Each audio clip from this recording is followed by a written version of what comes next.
दिमाग तो किसी ने निकाल ही लिया मेरा।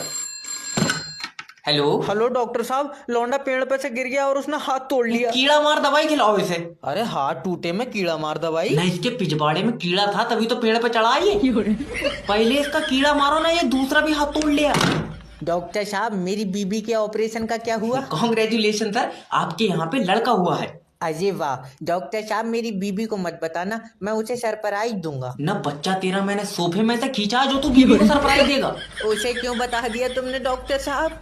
अरे ये किसने खुला छोड़ रखा, बांध लो इसे। सर, आप अपने बच्चे को देख सकते हैं। नर्स जी, देखने में कैसा है मेरा बच्चा? ना यहाँ कागज पर बना के दिखाएगी तुझे, ये खुद जाके नहीं देख मिल लिया। अरे सर, आप आ जाइए, बहुत प्यारा है आपका बच्चा। फिर इसका तो नहीं है ना। अजय डॉक्टर साहब, मजाक मत करो, आज मैं बहुत खुश हूँ, पहली बार अपना बच्चा देखूंगा। और वो जो तुझे देख के चीखा मारेगा, मुझे उसकी फिक्र हो रही है।